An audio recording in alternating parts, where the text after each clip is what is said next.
বাইরের আকাশের দিকে তাকিয়ে শুধুল আমাদের গেছে যেদিন একেবারেই কি গেছে, কিছুই কি নেই বাকি।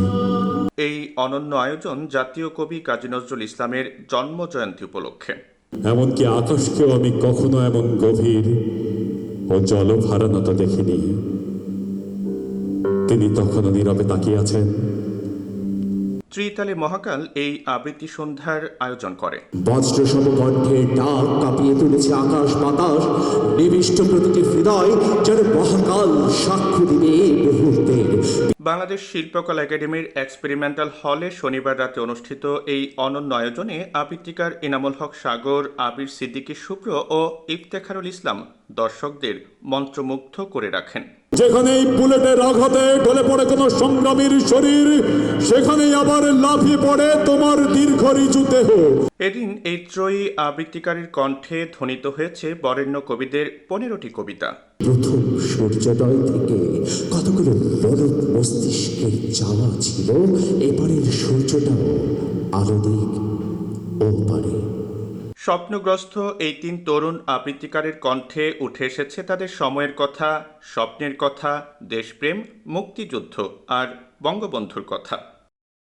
অনুষ্ঠানে ঢাকা রেঞ্জের ডিআইজি সৈয়দ নুরুল ইসলাম বক্তব্য রাখেন। বলেন, কবিতার পরে আসলে আর কোনো কথা থাকে না। যেখানে কবিতা হয় সেখানে সকলে নীরব থাকে। হৃদয়ে কখনো দ্রোহ, কখনো বেদনার মূর্ছনা, কখনো উপভোগের তীব্র বাসনা, সব কিছুই খেলা করে। তো দীর্ঘ সময় প্রায় 1.5 ঘন্টা অবধি আমরা যারা দর্শক সারিতে ছিলাম, শ্রোতা সারিতে ছিলাম, আমরা সেরকমই অনুভূতিতে সিক্ত হয়েছি। আমরা কখনো অনুরণনে, কখনো বেদনায় সিক্ত হয়েছি, চোখে জল এসেছে। নানা সময়ে বিদ্রোহ বা দ্রোহের এক ধরনের রক্ত প্রবাহে আমরা উদ্বেলিত হয়েছি।